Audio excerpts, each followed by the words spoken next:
You're watching The Breakfast Club. Morning, everybody. It's DJ MV, Angela Yee, Charlamagne the God. We are The Breakfast Club. Yes. Now, Charlamagne's in love right now. Listen, this woman is He's a so legend to happy. me. This woman is a legend to His me. nipples are hard. Go ahead, Charlamagne. What's wrong with you? Jesus Christ. Evie, not right now. You're right. She It's deserves. like a writer's room up in here. I like it. We talk about sex. You know, that gets you in trouble in Hollywood. Yes, You gotta it be does. careful. Yeah, And in radio. I just think she deserves a lot of respect from the culture that she receives. Marah Brock Akil is here. Thank you. Explain to the people who she is, the people that don't know, Charlamagne. I'll let her tell it. Tell the people who you are, for those that may not know. Well, I am Marah Brock Akil. I'm a storyteller that has that created a lot of TV shows. Starting, I do have to get a shout out to my career on Moesha because that's where I got my start. Really? And by my mentor Ralph Farquhar, Sarah Finney Johnson and Vita Spears. But I also, really on South Central. I started on South Central. But anyway, I created the shows Girlfriends, The Game, Being Mary Jane. Hey. Wrote Sparkle with my husband. Wow. Well, I wrote it. He directed it. We produced it together. And now I have Being Mary Jane. I had Being Mary Jane, and then now I have Love Is. Love is And Black Lightning. Black Lightning. Yes. We're learning a lot more about you from watching Love Is. Yeah, been a little. I'm oversharer. Based off the real life relationship with you and your husband, right? Yes, it's inspired by. I want to say inspired by, but I am using some very tentpole moments that actually happened. But as I'm again a storyteller, I have to, as fabulous as I think that we are, we can be boring. And so if you don't sort of manipulate the facts to create great stories, so some of those facts are being manipulated to tell the truth about who I believe we are and how we made it, and trying to answer that question. Which was asked of us, like, how would you do everything?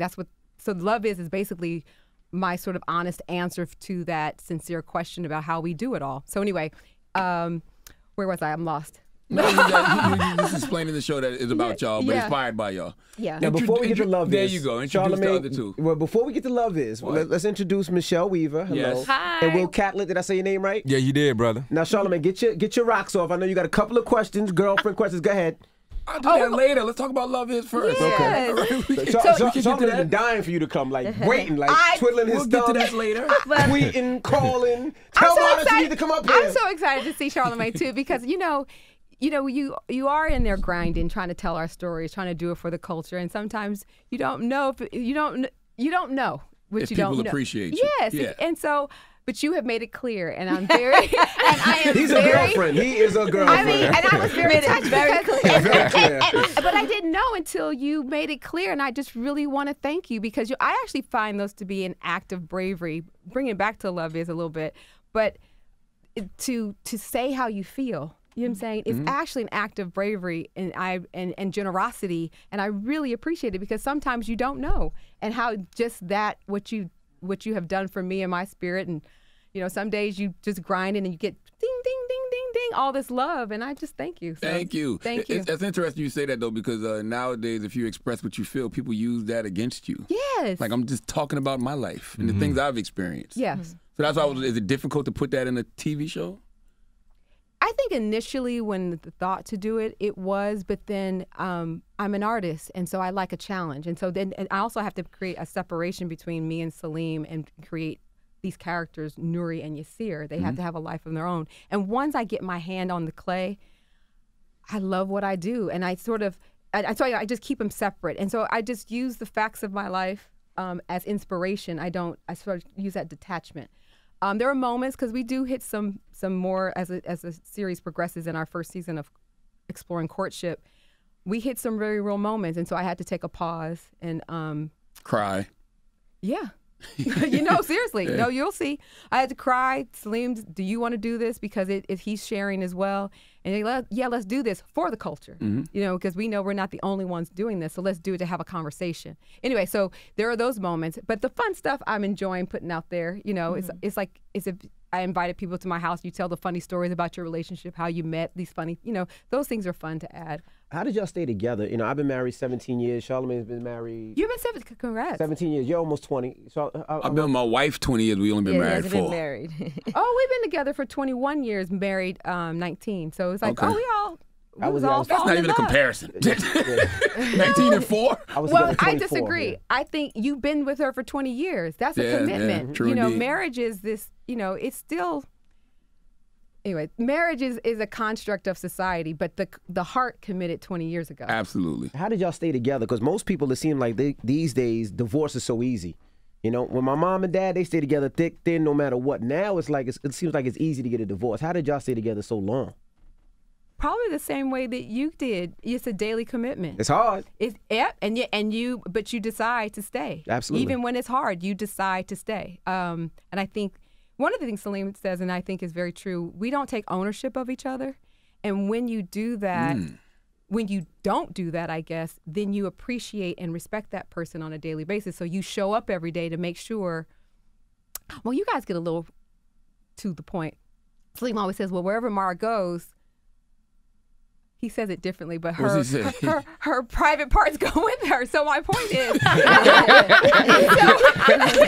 she can do whatever she wants to do. So if I want her to stay, then I need to show up in a way that makes her stay. Keep drawing. Me keep. God, I can't get it out. Me still wanting to be with him. Mm-hmm. It's me still desiring him, and so you got to show up for that. So he shows up, and I do the same thing. I mean, even from a practical place, after I had the babies, we did P90X together. We was in there working it out. I'm starting to say hi.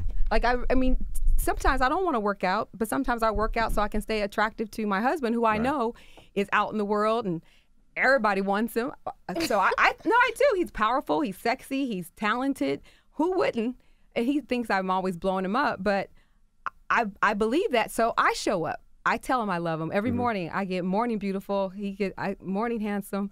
That we take those. But y'all got something deeper than just physical attraction to each other. No, but I am talking beyond that. I mean, I'm using that as an example. It is a daily commitment. Right. It is literally like, I want to be with you. Mm-hmm. He's also more than my husband. I feel like even husband is very limiting to our relationship. Mm-hmm. He's my best friend. He's my business partner. So there's a lot of touch points for us to draw from to stay together. Mm-hmm. When other areas are a little, they need some work or they're challenged, we have this other place we can go to. But he's literally my best friend. Have you ever threatened him? Like, look, I may divorce you, but I'll still be your business partner. I may fire you, but I'll still be your wife.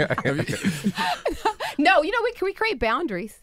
We create boundaries. Like even for each project, we decide going forward who gets the last say, so that we don't carry that argument into the other aspect of our relationship. I think when your relationship is a little rocky. Mm-hmm. Absolutely. You know it. And so there's been times when families have to step in. So it's also important who you surround your relationship around, because who's your sounding board to pull you guys back together. Our parents have mediated for us.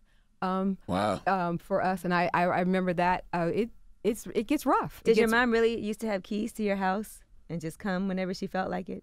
No, that's more of that was a metaphorical truth that my mother has access to me all the time. Mm-hmm. My parents got keys in my crib. They come anytime. Mine don't. No, they come anytime they want. Anytime they want. They want. So how did you pick these two actors to play the part? Like, what was it about Michelle both of them Michelle and Will made you want to pick these two? Talent.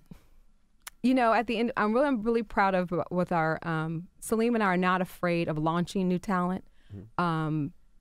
If they're the right person for the job. You know what I'm saying? If they're the right fit for the character. And we trust the process. Kim Coleman is our casting director. We told her what we were looking for. And we needed some actors who are trained, ready to go. And if you look at their resume, you could dismiss it. Just kind of like, I guess, the way I've sort of trying to show Nuri and Yasir, you can overlook a brother because he doesn't have the trappings to be, what you think you want in a man. Mm-hmm. Just like with talent, you can overlook if you don't have a skilled, trained eye to know who is prepared and ready. These two have been working on their craft spiritually and literally. You can tell it when they showed up in the room, their confidence level. They walked in the room confidently. You need to have that. They walked into the room owning and knowing that role, knowing that character. So when I gave them direction, they could pivot. And that's important. Can you take direction? Because I'm going to throw a bunch at you. But with Michelle, her light, I believe Mara, which is connected to Nuri, which is connected to Michelle, we all have this sort of light in us. Mm-hmm. And that is something that I am happy that I have, and I needed to find that essence, which is the truest part of me in Michelle. And she came in with that light. Will has a depth and a soul. He has a soul. That's Salim. Salim walks into a room. It all comes down to a peaceful place, to a deep place. And that combination of the two of us, I think, make us great. But as individuals, that's what they each had. And but these two actors are Sears is very smooth. Yeah, but he does have that Bay Area swag. You know, Bay Area, them brothers are deep. How much did you have to shadow the Achilles to pull this off, Michelle and Will? Well, you know, it's so funny because like I purposely didn't really research Mara in the audition process. I was like, look, I get this girl. I read this script. I was like, ooh, I know this girl. I'm here. Look, my love life a little weird. You know, people not taking me serious. So, you know, I related so much. I just went in. Honestly, I know Kim so well. I auditioned for her so many times. Like, got close, didn't get nothing. I've auditioned for her 30, 40 times. So I just went in. What up, Kim? I literally was like, what up? She's like, let's do it. Gave me direction, did it, walked out, didn't even think nothing about it. And I think that was what was good because I wasn't trying to imitate a human. I went in there free and just truthful, you know? And that's the great thing about Mara. She's very simple the way she writes, but it's very, very deep. Like life, you know, life is very complex, but yet simple. Mm-hmm. So I'm glad I didn't because I was able to just be free and enjoy the process. And then after meeting Mara, she gave me this direction. I was like, oh, it was like she gave me the full view. And then from there, I knew, okay, this is where I'm going to go. So it was great. You know, I feel like I was just kind of spoiled because, yeah, I was playing her, but she was also the creator, the visionary, and the writer, and the director. So, like, I knew she was going to take me where she wanted me to go. So. What about you, Will? For me, I just remember being on the set of Black Lightning when Salim gave me a hug. And this is when I was getting ready to go and partner with Mara to go into the writer's room. And I couldn't understand what it was, but then when I got the part, he gave me permission to play him. So when I would catch him in Whole Foods or when I see him on set, if I can just get a little bit of his DNA, then I knew that's all I needed. Mm-hmm. You know, because by him being between two shows, I didn't have the opportunity to spend as much time. But then I can look at Mara, or one time Salim on the set of Black Lightning, when Mara came, he looked at her. And I promise you, the way this man looked at her was like he seen her for the first time, but he didn't want her to go. Wow. And so I was like, okay. Yeah. When the last time I looked at my wife? Right. Yeah. You guys have a lot of work to do. I look at you like I don't want you to go. Right. That's a good start. Man. But it you know, you look like you lost your contacts. But it was subtle, you know, and I was like, okay, if I can get that, I'm good. I don't need to know nothing else. Now, what was the hardest thing to talk about, or the hardest thing to write about, or to do? What episode was the most difficult? Was it about? You tell us. I actually think the one I worried about and prayed about the most was when Nuri, and it's coming up in episode 8, where Nuri goes back home, insists to go up to the Bay Area to meet Yasir's family. Ooh. Because I do want to talk about something, the ghetto pedigree story, the ghetto story, and that I'm using air quotes. I know they can see me, but don't need to hear me. But, you know, it has been, there's a truth there, but it's been exploited. And you want to, in my art, I'm trying to get to the humanity of us, the beauty of us. I see we're a beautiful people, but there are some truths that we got to deal with. It's okay to talk about. And I wanted to talk about, you know, he's an absentee father, technically. Mm-hmm. But what does that look like? It's more, you can say that and then check out and judge that, but there's a lot of love there. You know, there's the whole idea about, you know, having a baby mama. You know what I'm saying? That all of those terms that have have dehumanized us in a lot of ways. I wanted to put that. I want to show what love looks like in a very honest way. Right. And it's representative of not directly, because it's again, our family is not the only one going through this. Most of America, and more specifically Black America, this is what we're still unpacking from what our history is in this country. We're still unpacking a lot of pain. And as a storyteller, I want to get it right, especially because it's our story. Especially because I honor and love this man and his family. And so, and again, it's inspired by. It's not everything is not direct, but I wanted to get it right for us personally, and I wanted to get it for us personally, meaning us Black people. Men have to be willing to be vulnerable in those situations, though, because it's like it's layers to guys not being in their children's lives. Like they want to be, but it could be the baby mother doesn't want them to be around or anything like that. So it's not just, I'm just a deadbeat dad. I don't want to be there. No, exactly. We know that. We know that. But and from story, what's been depicted in for our narrative is it's not done well enough. And so entering into that space, you want to do it right for so many reasons. So that was difficult. That was, because it's one thing to talk about me and Salim, but when you realize, and this is what the theme of love is love is beyond just Nuri and Yasir or Mara and Salim. Love is everything around us. What you guys have love, the work family love. I mean, that's displayed in, the Marvin writer's room, and the friendships between, just friendship, love. You're responsible to all of the people, your whole tribe around you. And so that gets a little nervous, you know what I'm saying, when you want to acknowledge their existence and their meaningfulness in your life, but you also know you're putting it on TV. You know what I'm saying? That kind of thing. You want to represent them fully. What about the episode where they were arguing over what you were wearing? Did you think that he was going to come off misogynistic or insecure? Yes, and it's funny. A lot of it you'll notice, and it's for the writers out there. I say lean into your own criticism or the criticism that you expect people are going to say. Give voice to it. Explain it a little bit, because I didn't see that episode. Where he was mad with something that you were wearing. He thought it was too revealing. Well, there's an episode coming up, and one of the things that's beautiful. Like, here's a real life tentpole. Salim has been my personal stylist from word go. He loves dressing me. He's a director. He's aesthetically driven. He likes beauty and he loves me and he desires me. So he likes to see me in certain things. So I'm okay with that. Some people, if you look at it from a different point of view of the room, it looks controlling. It looks misogynistic. It looks all these certain things. But that's not the way I experience it or see it. It's love. And so, but when we put it out there, Salim is also blunt.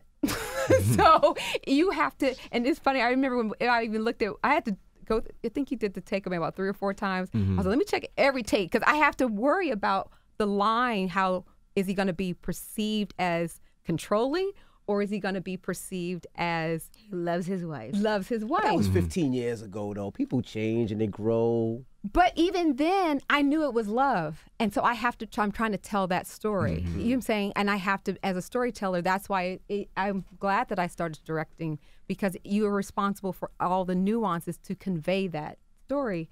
And so anyway, it's there's moments like that I want to make sure that I get right. Did you nail it, Will? I felt that the story that I was telling, on top of what Mara is telling, is like, I'm also telling you to put this on, but I'm also seeing, like, be free to be yourself. Be free to just wear whatever, because you look good if you wear nothing. So if I want to put you in that, and I think it's dope, you should be good. I want them cats to be jealous, them busters at work to be jealous. you know what I'm saying? Yeah, they need to check her out. I caught one. I'm happy about that. Yeah. So for the characters of Nuri and Yasir, for Michelle and Will, what did you relate to the most? Like, what scenarios? Because obviously there's things when you're watching, you're like, oh my God, that's totally me, or that definitely happened to me. What were some things that you read in the script that you acted and you were like, wow, I totally have had an experience like this? Well, I would say for me, when Yasir meets Nuri and then leaves for a year, I met my wife and I left for a year, and then we reconnected again. So I would find just little things that are in my personal life that I can pull from. And that's like destiny or fate when you run into that person again. Right. So I was like, okay, I can connect to that portion of it. And then me and Salim just a lot alike. I mean, the things that his mom had dealt with and health-wise, my mom deals with. So it's like, oh, okay, the way he sees the world is the way I see the world. So once I locked into that, I was like, okay, yeah, this is for me. This is for me. There's no way I can miss it. There's no way I can mess it up. It's destined for me to do this. Yeah, I think it's actually kind of scary. Like, I was like, whoo! I'd be leaving those sets like, oh my God. If this is like, if this isn't me, I don't know what is. Like, and that's the thing. Like, obviously my life isn't exactly like what Nuri's is, but I had a lot of similar situations. And so it was great because I could pull from it. Like I could kind of go back. I'd be like, it opened some dungeons I had locked up, forgot about.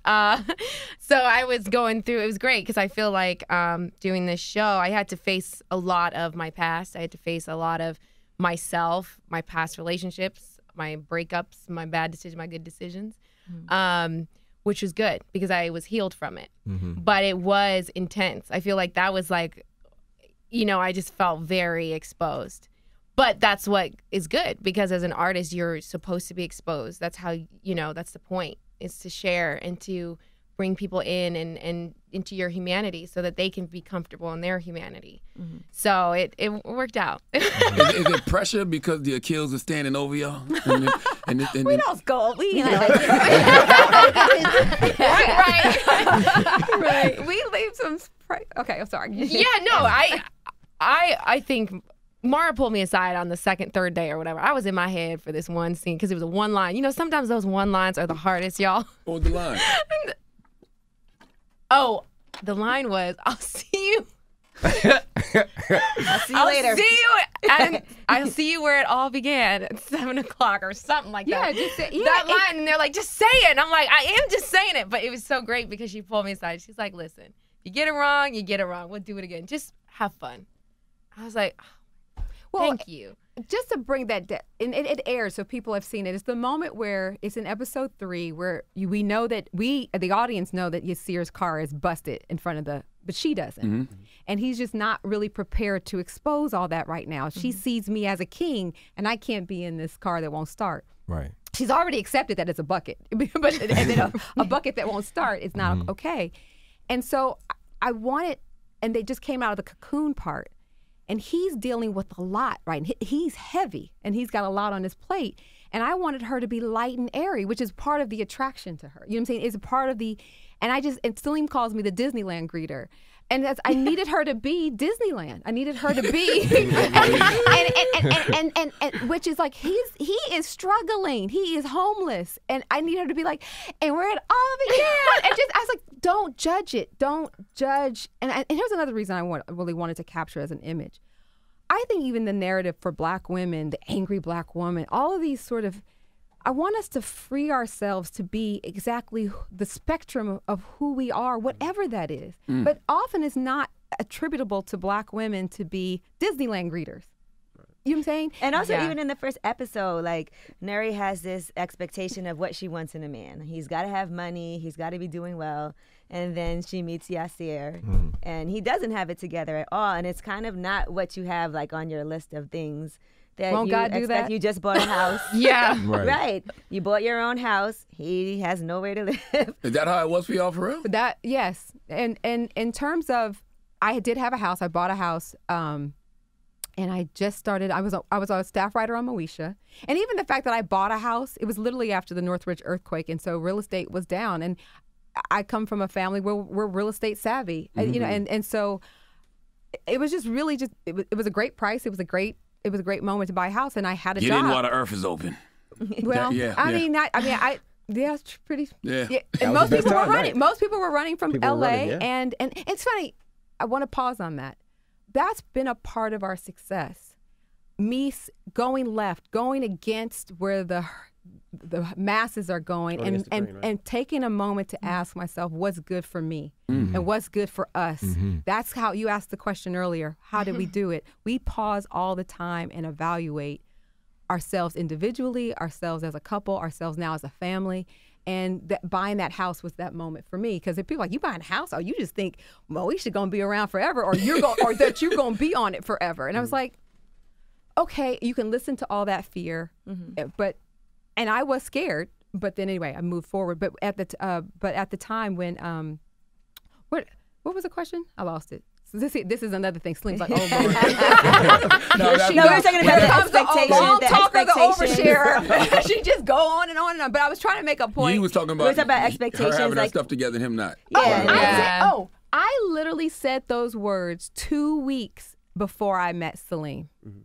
And I also laugh. I have a great relationship with God, and I'm like, okay, you are funny because you're going to give me exactly what I say I want and need in a package I said I did not want. And I think that's, again, you have to pause and look at, I asked for this. I also asked for all the aspects of who Yasir is, Salim is, which is I want a man with character. I want a man who aspires to, I want to be with another artist who's going to help me be a better person, better artist. I want somebody who's going to be my best friend. I want somebody, all these other things. Someone's going to add value to my life. Salim, which is, we show a lot. There's an episode coming up where we talk about the differences, how they thought about each other's influence on each other. And when you put us together, we're a wonderful Reese's cup. You know what I'm saying? Like our differences. Peanut butter and chocolate. Yeah, it makes us, a very successful candy bar. Michelle and Will, I'm gonna tell y'all something, man. All I hear is pressure. Right. But But it's true because how soon because do I you feel like show? you very close to this one. Oh, I am. Yeah. Which makes me much more detached in the artistic expression of it to get it right.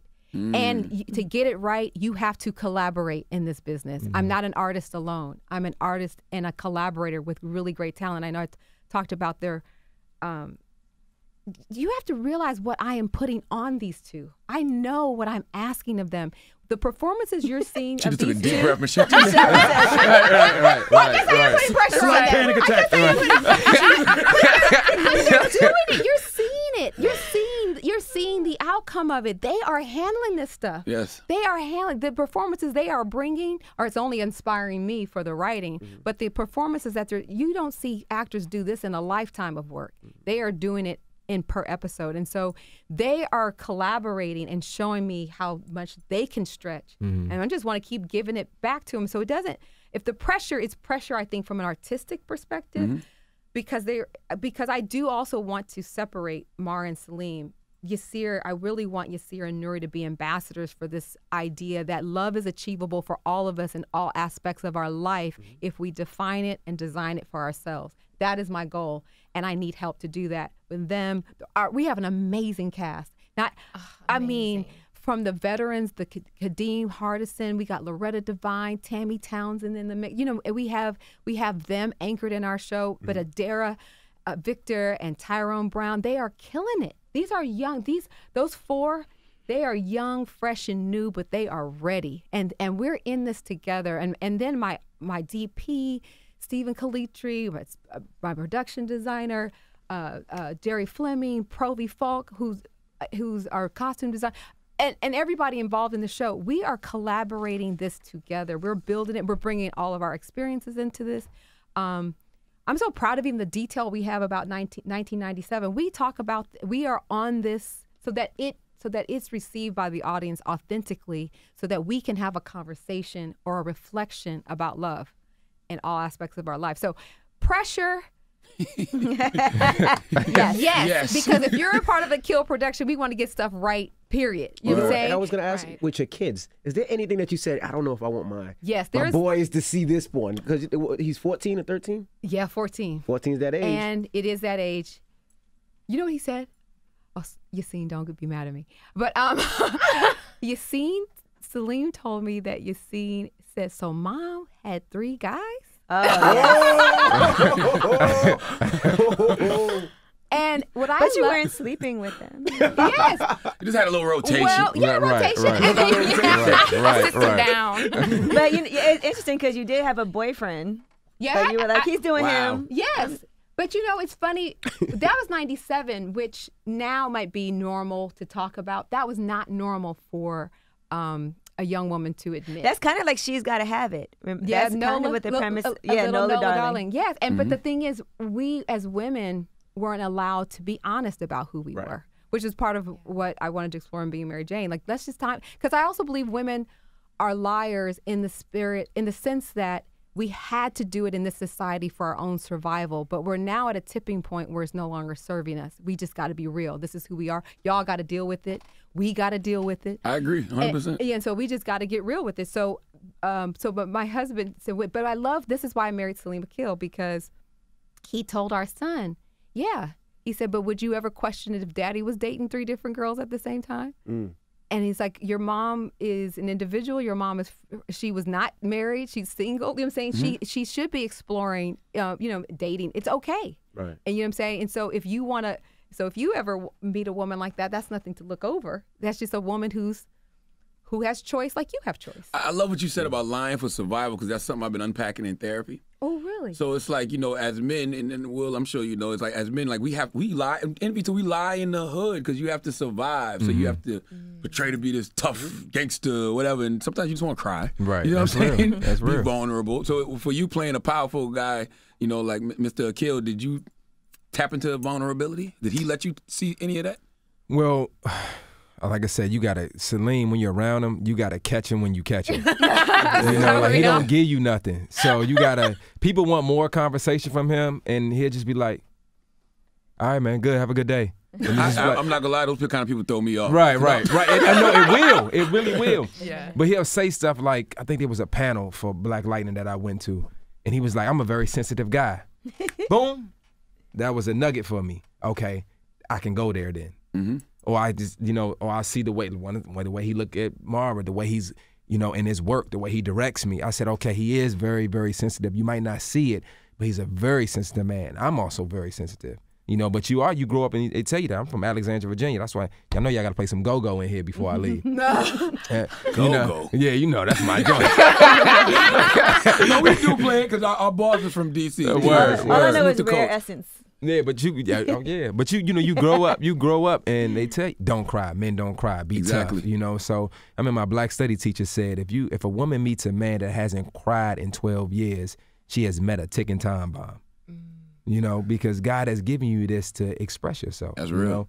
And when we, as men, and we can, I've had buddies that check me and just like, you go home, it's like, dang, I'm glad you said something to me. And you had that moment with yourself and you cry about it and you keep on moving. I feel like it's okay now because I do feel like it's still I taboo. feel like men are a lot more sensitive than women.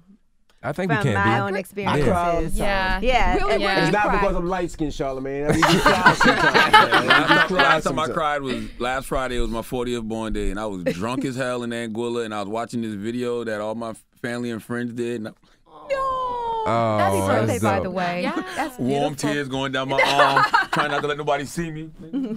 See, I cry watching How did it feel? TV. Felt great. I've seen Envy cry. You have? Yeah, we were on the plane together, and he was watching Creed, and I It looked was a over. part in Creed that just had me. I don't know what it was. And I'm on the plane, and I'm crying, and I look over, and she's like, taping me. I'm like, stop. She on the Insta story? All right, yeah, I cry. Ain't nothing wrong with crying. What moment in Creed did you cry? I'm trying. I keep asking him that. He won't ever answer. I don't remember what Mo. I think don't he know. was upset because he was a little out of shape, and then Michael B. Jordan. Oh, you're right. You're right. I can see Had that. nothing You're to do right. with that. I don't You're remember right. what it was, but it made me tear up a little bit. I don't know if he was successful. He won the boxing match. I don't know what it was. Right. But it was like, yeah, and it was. It All right, hit but you. keep It hit moving, you. keep moving. I feel you. I I hit you. cried, but I cried though. Yeah. But but Yasir, and that's one of the things we wanted to show, the vulnerability of Yasir. And I mean, in the pilot, in the premiere episode. Yeah, with Yasir's your mom. You're on the calling his phone with your yeah. mom. Which is a beautiful relationship, which is a special relationship, period. And and one certainly is specifically unique to us. I mean, the details about that relationship, I think, is beautiful. And then for him to find Nuri gives him another safe place to be. And I think that's what love is about too, is creating space for the individual. Can I ask you something about that particular scene? Because he's standing outside the store. He's on a payphone, Yeah. right, which I thought was his mom's like, are you on a payphone right Yeah. now? And there's a woman that's walking by there, and then she's cute. And I'm like, okay, is he about to try to talk to, because they focused on her a bit. I was like, is that something that's supposed to happen? You know, it's interesting because I got a note on that to be like, could we not focus on You that? get notes? Oh yeah. Notes? Yes. You know, it's funny, even like on the note front, sometimes I don't like it. My ego does not like it. But I actually am open to it, and I can still need to interpret it my way. You know what I'm saying? Or I listen to it. I'm not afraid to listen. Our company believes in one vision, many voices. I'll listen to the voice. I don't always execute it in the vision, but I at least listen to it. You know what I'm saying? I take a chance. And I listened. So the note was, it could be confusing. But for me as an artist, I was free in this moment. I was directing. And this extra, hit the mark at that point. And we talked about that in the details. We're on Hollywood Boulevard. She's basically, she represents like not homeless, but I don't know, but the idea of broken dreams. So many people come to LA, New York, these places, and they get left behind. They get lost. And so I just thought, here was this, she came to LA for something. To me, she represented, she comes, go back and watch the scene. And because when she goes, this is my artistic expression. She came for something. He's on the phone talking to his mother he's on his last hope, so to speak. But there's somebody to pick up the phone to say, keep going. Gotcha. That's what we need. Somebody did not pick up the phone for her to say, keep going. And there's so many of us that are in the situations we're in because there's nobody there to pick up the phone, to hug you, to tell you, to remind you to keep going. Right. And for whatever reasons they don't, and that's not always bad. It's just that they don't, but there's somebody in your life. And then he was able, and then the fortifying moment is when they fall in love over that conversation later. What does Nuri say to him? And we worked on that scene too. What does Nuri say to him? Keep going. Write your scripts. I'll read them. Pass it on to somebody for you. And sometimes you just need to hear it a couple times to bounce you back on your path. That's it. True. And so and it was also a connecting moment. You know what I'm saying? And so that's what he was drawn to. So when, he was drawn to her light, no, he doesn't know her yet, really, even after 4 hours. No, she doesn't know him after 4 hours.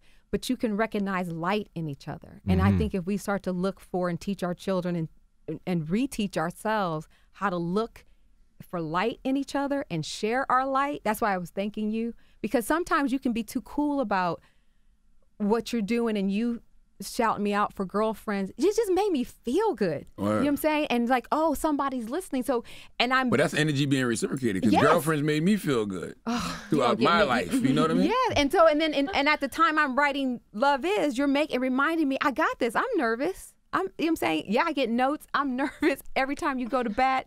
You want to win because if you fail, they're going to be right there. Absolutely. I knew she didn't have it in her. I knew she was done at whatever show I was done at. You know what I'm saying? It's coming. Just like it's coming about your relationship with your wife, your relationship that I knew they weren't going to make it. When did you know that? Because you didn't say that. But we need, so let's those are distractions. Let's keep looking for light. Who's feeding you? Go where Oprah, because I talk to Oprah now. On the own network. Right. Yeah. Oprah's like, you go where love is. Let's teach that. Let's show that. Go where love is. Now, what got you guys out of Colorado and out of Virginia? What made y'all go to LA? I was playing ball in college. What school? Not Howard. Nah, I went to Iowa State University, tried to play in Iowa, that didn't work out. My boy Antoine Washington got offered to play in Bakersfield, California, and I was like, bro, see if the coach would take me with you. So, see if the coach would take me with you. Yeah. That team must have been bad. Right. Bring the black guy. Right. Bring the black guy. It's funny about that story. I remember asking one of the sheriffs in Bakersfield, where do the black people stay at? This is like 2002. He said, well, you don't want to stay over there because they still hang black people. Yikes. Like, well, damn. 2002? 2002. Oh, my gosh. So things didn't really, we couldn't find a place to stay. So I had an auntie that lived in San Diego. So we went to San Diego and played at San Diego Mesa Junior College for 2 years.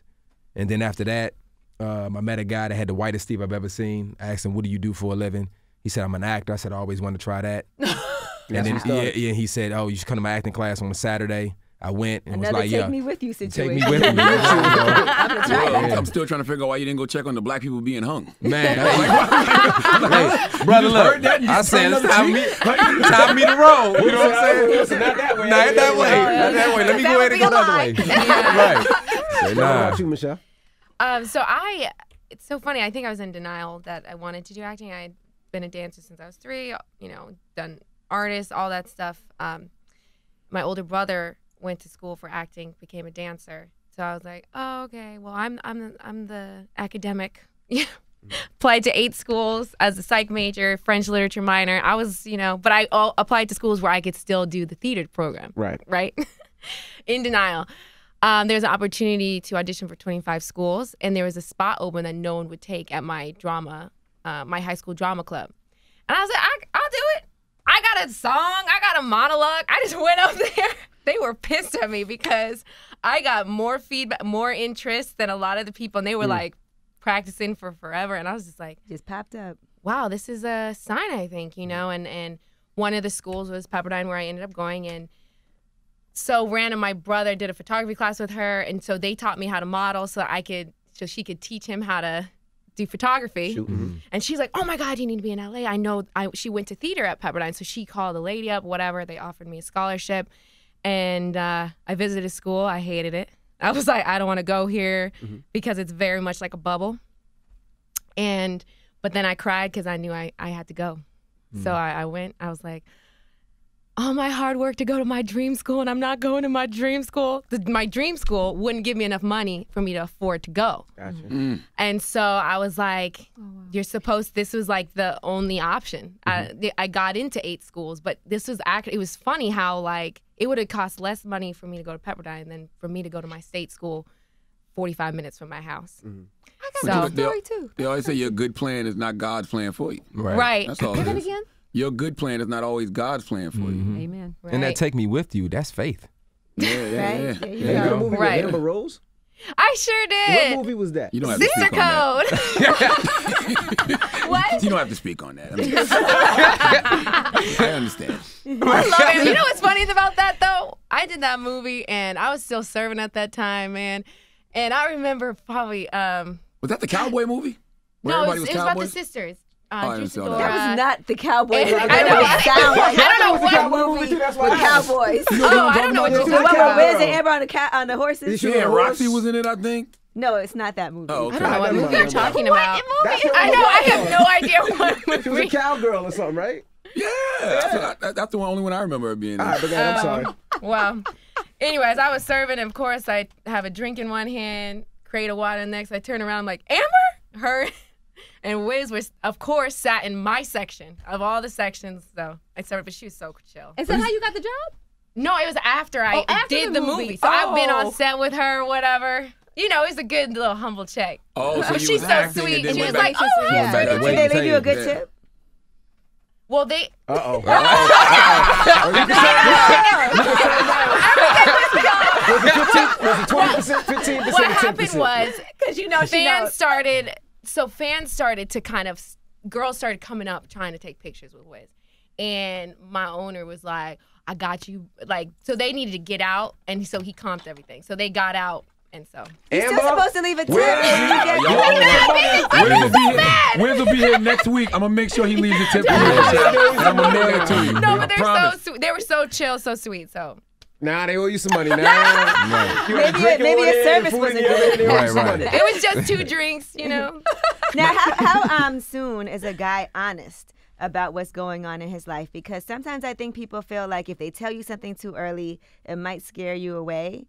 But then you wait, and then it feels like it's too late. And a lot of times when people meet each other, they're hiding things. You know, we hide things from somebody because we're like, well, they don't know me well enough to be able to accept the fact that I live with, you know, my baby mom and I sleep on the couch and we have a child together. No one's going to believe that. Or, you know, sometimes it's hard to tell those truths when you just meet somebody and you guys are really attracted to each other and you don't want them to be turned off. Yeah. So how soon do you tell someone? What's the question behind the question? I think there's another question, another deeper question that you're asking. I'm trying to pick up on. Uh-oh. Because, Break it down. You know, dating is a very difficult thing in this day and age, right? A lot of people have put out a perception of who they want you to think that they are. And we get connected with each other, but sometimes I think people try to hide certain things early on because You're they meeting don't want you somebody's to be representative scared. first. Right. They don't want you to So be when do you meet the scared. real Right. you? You know, a lot of times, and a guy's rationale might be, well, I didn't want to tell you that too soon because I really liked you. But if you really liked me, you probably should have told me. I know for me, so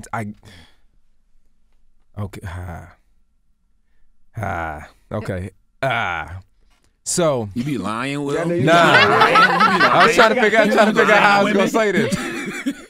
I had a moment. So my wife is helping my home. It's gonna sound bad. My wife is helping my homegirl deliver a baby, right?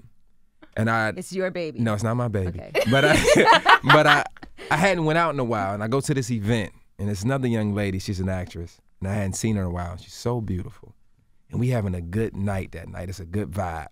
She's like, oh man, you want to go with me to the Soho House? And I'm like, yeah, cool. And then, you know, she's kind of... That sounds bad. Right. But she's kind of like, you know, I want to tell her that I'm in a relationship, but the things that we're talking about and the conversations are so dope. I'm just following the vibe. No. Hear me out, brother. Right. So you weren't married yet, right? I wasn't married yet. Oh, okay. But, you know, the vibe is so good, so things too soon to tell. So it wasn't until we got back to the car, she was like, yo, so am I going to see you again? And I was like, yo, you dope, but I got a wife. I mean, I'm in a relationship, you know? And she said, well, why didn't you say nothing earlier?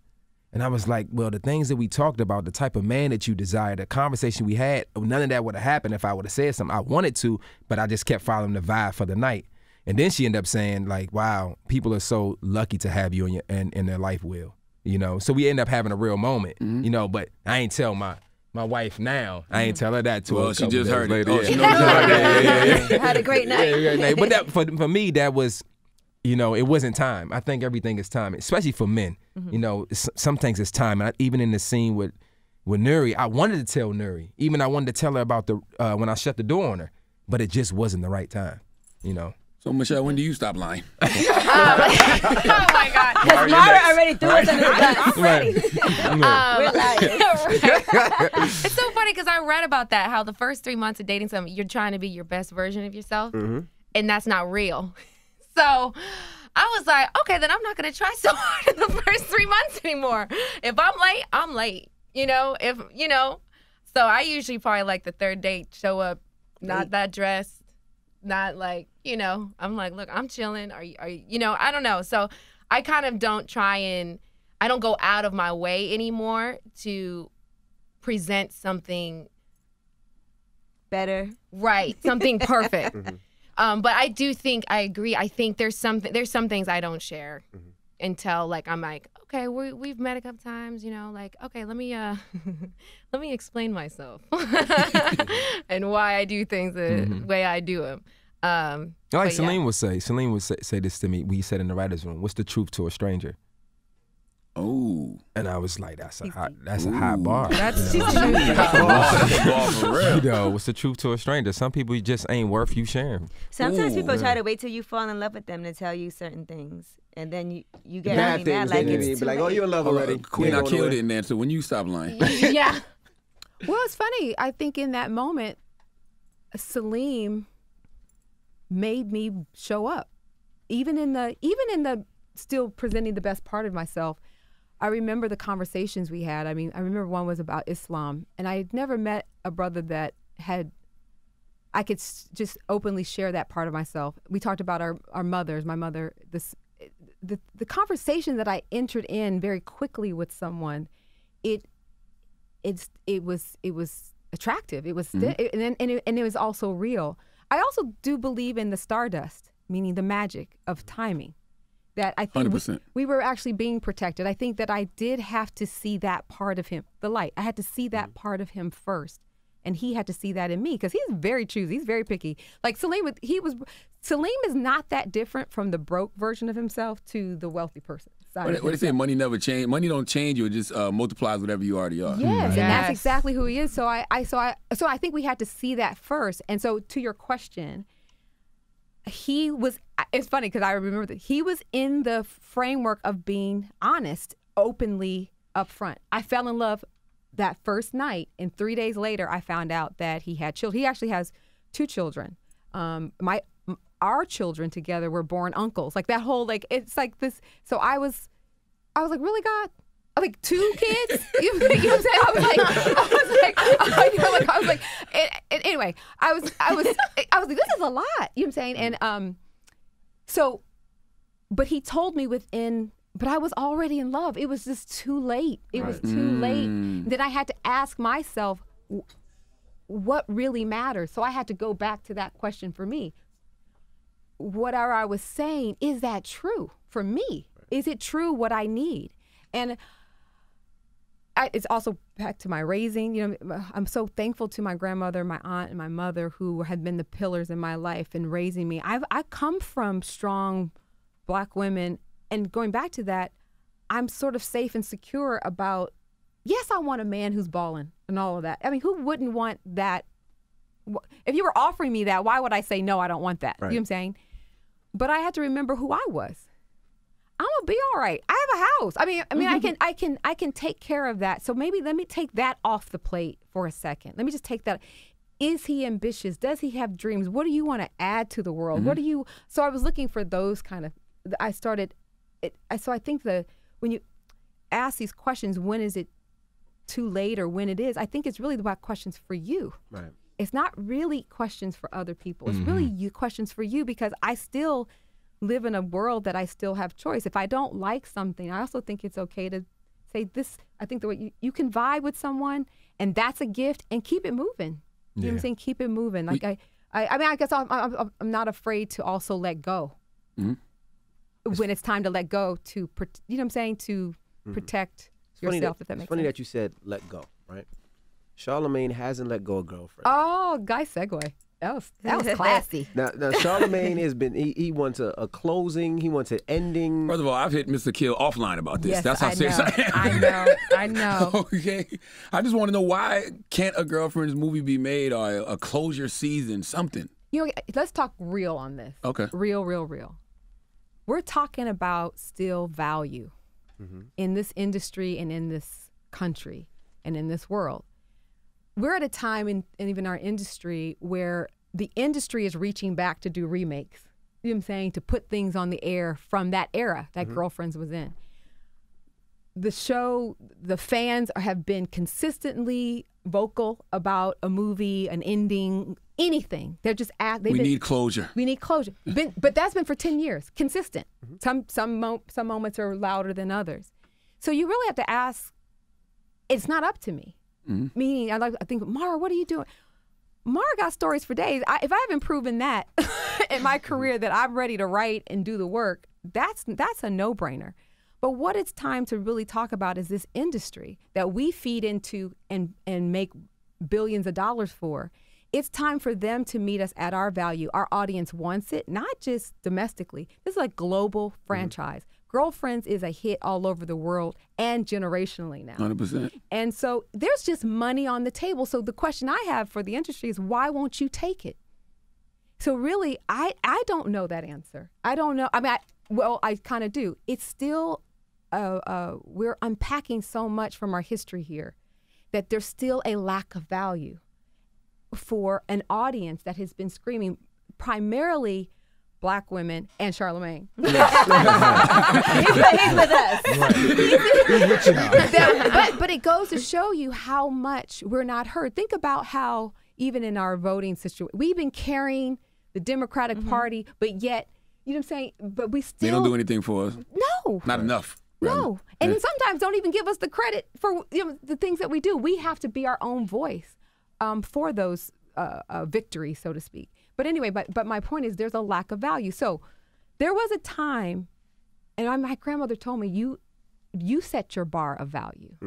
So there was a time in which I think I was kind of begging or hoping and praying to give that closure very early on. After it's very emotional to write these stories and let them go. And I've had a lot of heartbreak in my career. I would have done it for $2 million. I would have done it for $5 million. I would have done whatever it took, because in our culture, we make a dollar out of 15 cents, right? It's time to teach our children, no, I need $1 to go make this. And so what I'm saying now, I need some money, and let's go do this the way that the industry does it. I need about 40, 50, 60. I don't know. I haven't written the script yet, but it's somewhere around there. The idea that I have for closure. It's a great story to end their story of friendship, their story of love, to answer the question, can Joan have it all? Yes, with some asterisks next to it. It's time to do that, but I need some money. This is the way they gave Sex and the City and all these other movies. I need some money to go tell the story. They get friends. And then you go make offers to actors who deserve the check, you know what I'm saying, to go do the work. Yeah. And then we go make a beautiful movie with all the right details and all the right qualities that Akil Productions consistently offers. That's what I need. And I will gladly tell the story. But I can't stay there anymore. And I really appreciate all the love that I get. I really sort of see it as the love that I poured into it, it wasn't alone. We poured so much love into that show, and we still are getting it back. And so to that, I say thank you. But I also am an artist. I can't stay there. Otherwise, I wouldn't be here today talking about Love Is or directing for the first time. I'm finally in a place where I'm moving my storytelling ahead. But speaking of Stardust, perhaps I'm also accepting that even in this moment, maybe me having voice or having a platform to even talk about it, maybe someone will hear it and write that check. And maybe it's come to a place where, you know what? I can actually direct the story, the ending to a story that I would love to do. I wouldn't have done that 5 years ago. Someone else would have directed that story. Right.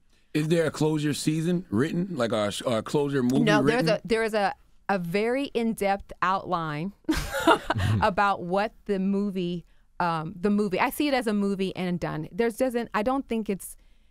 I don't see it as a TV series. I think, I think a movie and done would be great. A movie and done would be awesome. And leave her alone, Can you give us a couple Charlamagne? ideas? Like, Well, I will tell you, I think did Lynn become a superstar? Did, Joan get married? Did Joan and Tony reconcile? I will tell everybody that when the movie comes out. Leave her alone! Charlamagne, if you come up with that 40, But that's also my value as a storyteller. You want to know my story, and meaning that, the collective you. And I can't give that away until I can give it away at the place in which it deserves the right context. I just think a bunch of executives in Hollywood are just culturally clueless. Like, they don't understand the impact that Girlfriends had on the culture. You think it was because of the network it was on, or what? Well, it was interesting. It's funny. I'm sort of exploring this in Love Is that let's go back to the 90s. If you really think about it, although it was a really great time, and we think about it as romantic, hopeful, inspirational, well, it was that a lot for the country too. The tech industry was starting to open up. There was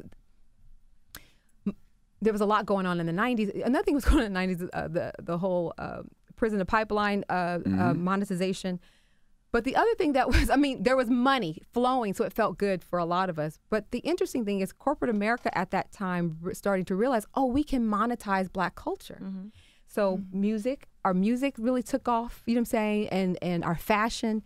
And then there was TV shows. Our shows were used, in my opinion, because sitcoms we didn't really have reality TV back then. So sitcoms were the least expensive to produce content, to put on the air, to open up new channels. I hear that all the time. Our product was used to launch UPN and CW and even Fox. And then I was at South Central at the time when South Central was on at Fox. And then once soon as they got football, we lost South Central. We lost even Living Color started to take that. It was no longer, we weren't needed. Even with when the CW came, soon as we hold the audience, then here comes 90210, and they get all the money, the marketing, and we get that. But we were holding it down with for Girlfriends in the Game, there was no marketing budget.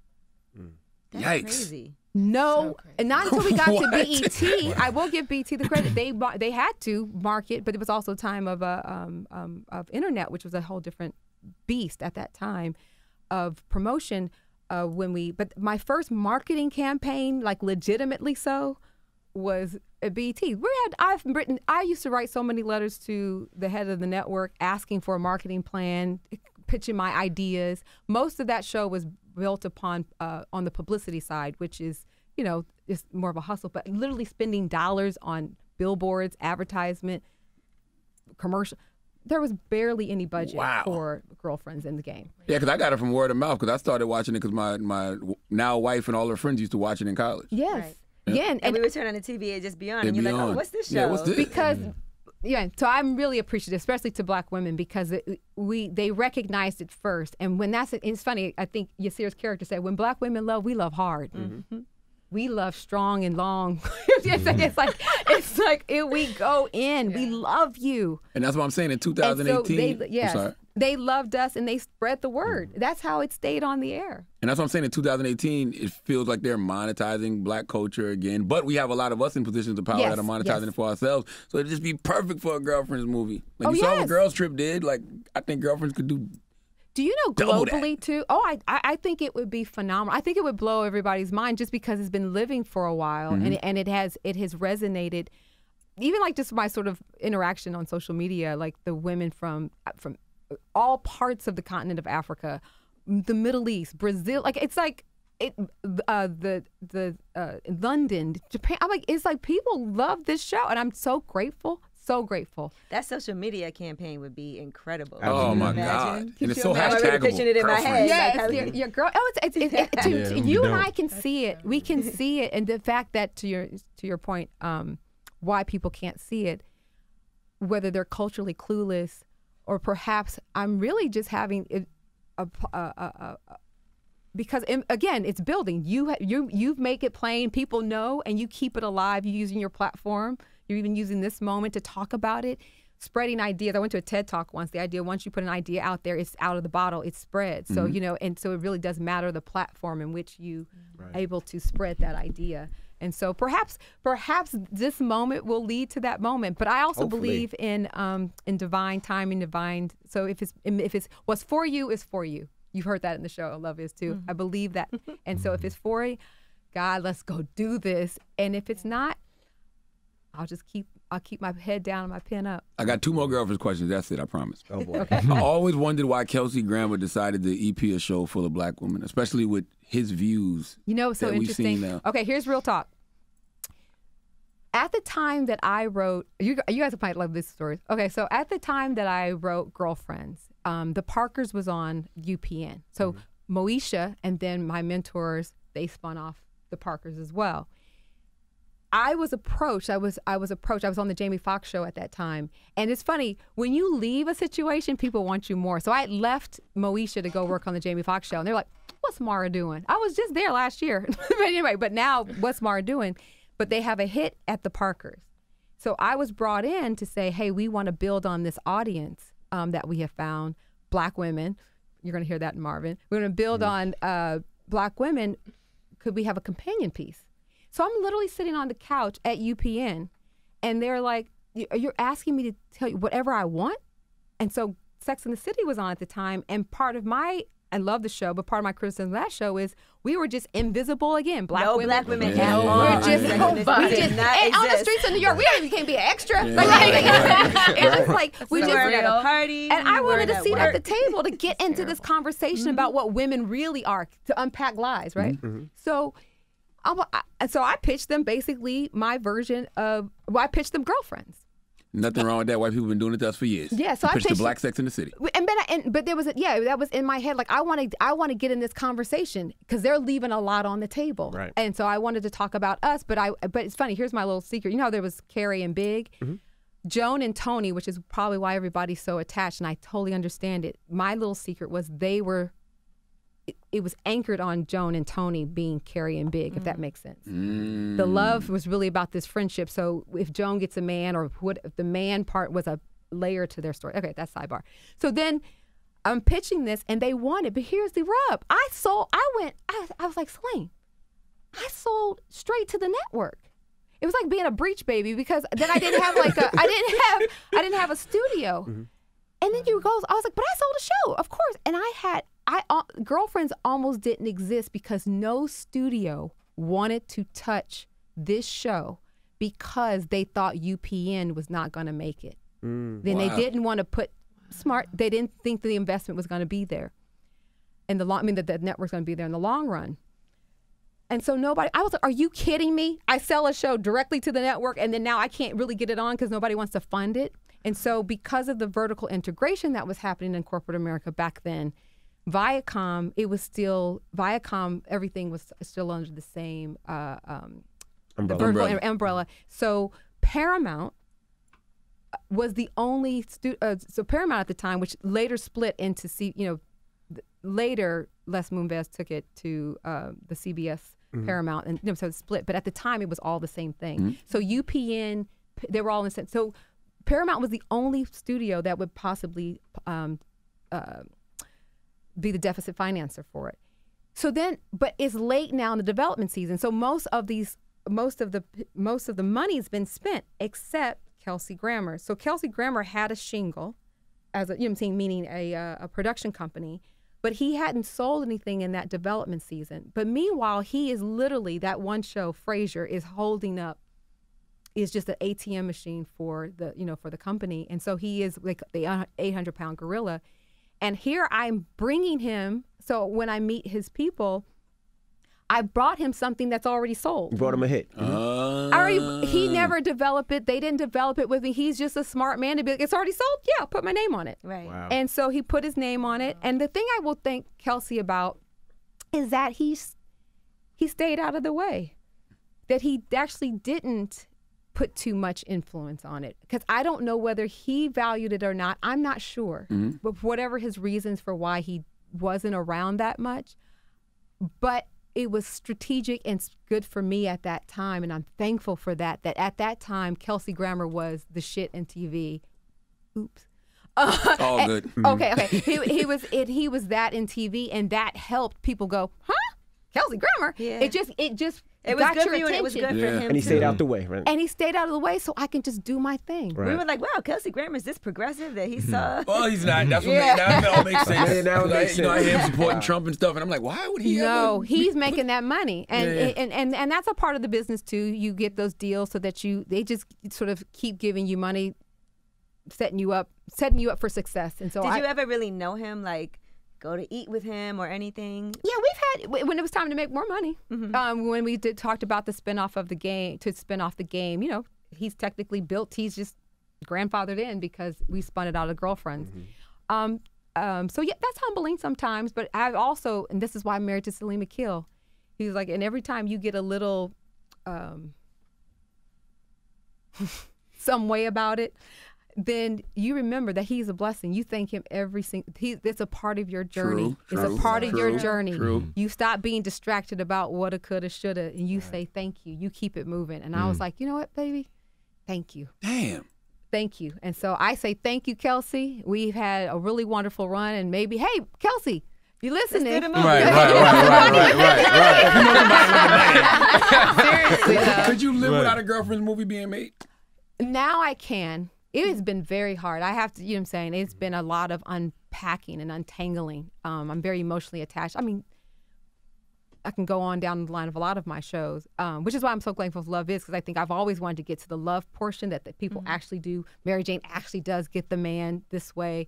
Joan does get the man, or all of them get the man. Derwin and Melanie, I wanted to express a little bit more of that journey, and I didn't get to do that, but now I get to do it in Love Is. And I say that to say, my spiritual path is I'm really trusting in what God has planned for me. Sometimes we can't see it.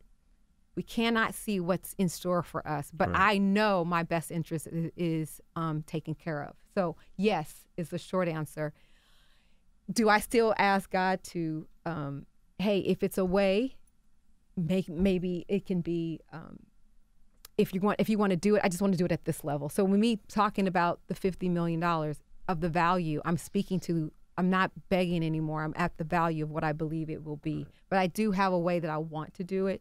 And if I can't do it that way, I'm really good. Which brings me back to my mom telling me this. I've always this is Nuri. I want what I want, and I want it how I want it.